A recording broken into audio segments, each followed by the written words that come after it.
আসসালামু আলাইকুম, কেমন আছেন আপনারা? আজকে আমি রান্না করছি চিংড়ি মাছ। তো আমি আজকে মাটির চুলায় রান্না করব। এই জন্য আমি একটা কড়াইতে তেল নিয়ে নিয়েছি। আমি চিংড়ি মাছগুলো আগেই হলুদ লবণ দিয়ে মাখিয়ে রেখেছিলাম। এখন আমি এগুলো তেলে ভেজে নেব।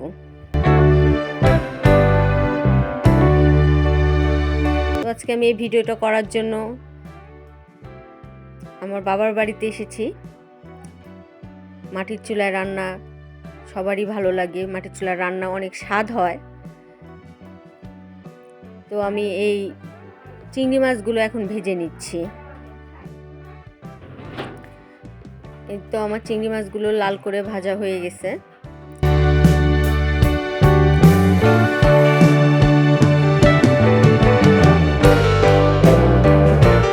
মাটির চুলায় রান্না করতে আপনারা কে কে পছন্দ করেন আমাকে জানাবেন। আমার খুব ভালো লাগে মাটির চুলায় রান্না করতে, মাটির চুলার রান্না খেতে অনেক মজা হয়।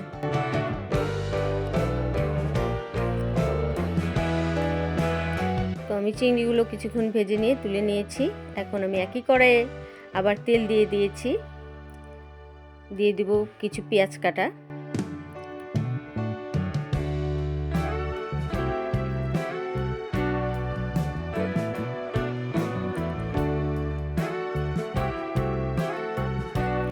পেঁয়াজগুলো আমি ভেজে নিব।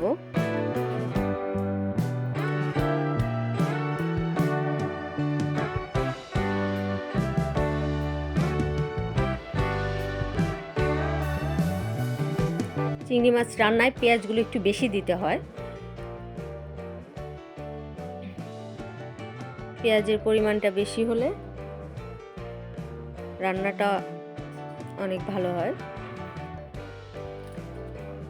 এই তো আমার পেঁয়াজগুলো লাল হয়ে গেছে। আমি এখন এখানে কিছু মশলা দিয়ে দিব। আদা বাটা,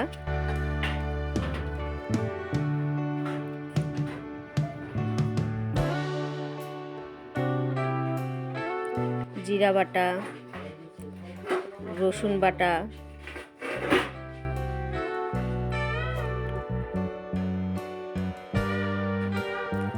এখন আমি মশলাগুলো একটু ভেজে নিব। হালকা পানি দিয়ে দিয়েছি।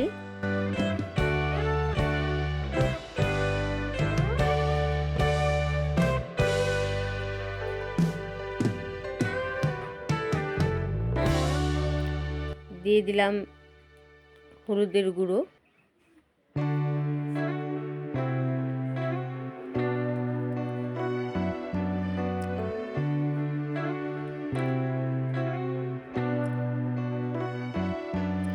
লাল মরিচের গুঁড়ো।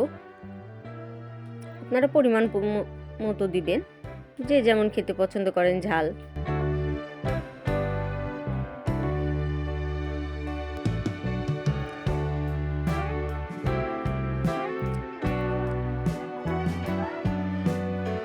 তারপর আমি দিয়ে দিলাম লবণ। এখন আমি মশলাটা কিছুক্ষণ কষিয়ে নিব।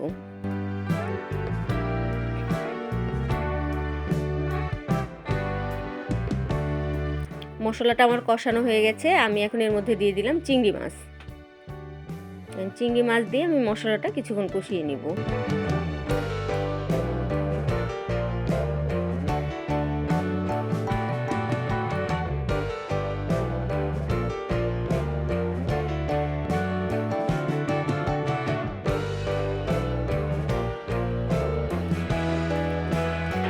চিংড়ি মাছটা কিছুক্ষণ কষানোর পরে আমি ঝোল দিয়ে দিয়েছি।